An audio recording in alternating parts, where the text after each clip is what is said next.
Assalamualaikum warahmatullahi wabarakatuh.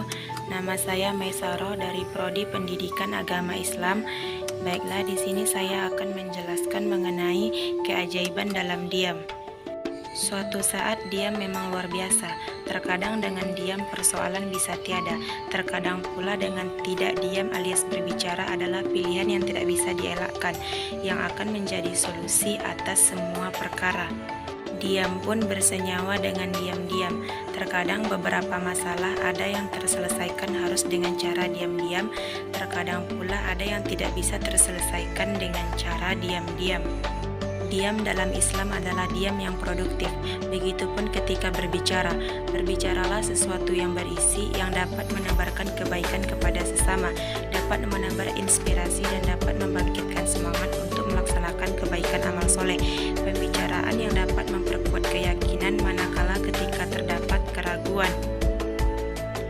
Diam adalah sebuah aktivitas, memiliki dua kemungkinan, bermanfaatkah atau malah akan berbuah kejelekan.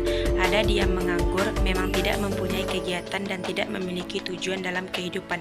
Ada juga diam yang merupakan sebuah aksi atau sikap terhadap sesuatu. Sebagian ulama kita mengatakan seluruh etika kebaikan itu bercabang dari 4 hadis, yaitu sabda Nabi SAW.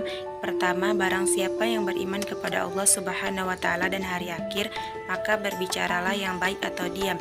Kedua, di antara ciri baiknya keislaman seseorang adalah meninggalkan segala sesuatu yang tidak bermakna baginya. Yang ketiga, wasiat Nabi SAW, jangan marah.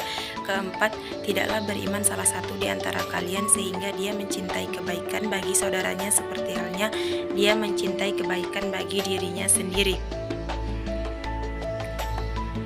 Islam adalah agama yang peduli kepada pemeluknya, mengajarkan kehati-hatian dalam segala hal, termasuk di dalam memanage perkataan atau lisan ketika berbicara.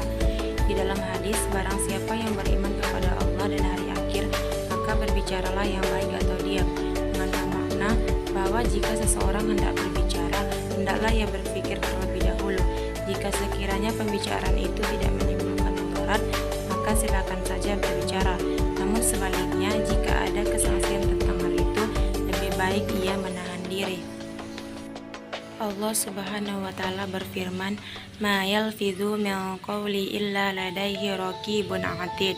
Tiada suatu ucapan pun yang diucapkannya melainkan ada di dekatnya malaikat pengawas yang selalu hadir. Sama halnya, dia memiliki faedah dan syarat kondisionalnya tersendiri. Yang penting adalah kita mengetahui waktu-waktu yang tepat untuk mengambil diam sebagai sifat kala kita berinteraksi dengan orang lain. Diam bahkan bisa menjadi kebiasaan efektif yang bila diterapkan akan membuat diri kita menjadi lebih produktif, yaitu dengan membiasakan lebih banyak diam dan mendengar daripada berbicara. Pada umumnya, orang yang banyak berbicara adalah orang yang lemah kepribadiannya. Ciri orang intelek menurut Islam yang disebutkan Al-Quran adalah orang yang mendengarkan perkataan orang lain.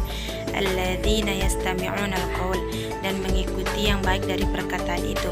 Fayattabi'una ahsana, ia adalah orang yang mau mendengarkan dan menganalisis. Pada umumnya juga orang pandai yang suka mendengarkan orang lain akan disukai. Sebagian manusia lebih siap untuk didengarkan daripada mendengarkan. Ada orang yang mempunyai kebiasaan berbicara dahulu, baru kemudian berpikir, sehingga ketika akan berhenti berbicara, dia tidak menemukan bagaimana caranya berhenti atau akan kesulitan untuk berhenti. Karena itu, dia menunjukkan kekuatan kepribadian seseorang. Kemampuan mendengarkan adalah kekuatan kepribadian yang luar biasa besarnya. Berikut ini adalah mekanisme yang baik jika ingin berbicara. Sebaiknya kita harus benar-benar yakin bahwa apa yang kita sampaikan adalah sesuatu yang sudah dipikirkan. Kurangilah perkataan-perkataan yang muncul secara refleks. Biasakanlah diam atau merenung, maka kita akan menjadi produktif dalam hidup. Diam bukan berarti kita sama sekali tidak berbicara, melainkan diam dalam arti hanya berbicara jika ada kebutuhan.